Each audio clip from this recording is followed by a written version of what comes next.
Так, друзья, вот такой вот санузел.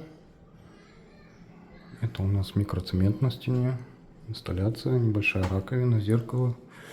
На полу тоже микроцемент, гик-душ поместился. И вот так вот выглядит шкафчик наш. Закрыт коллекторный узел.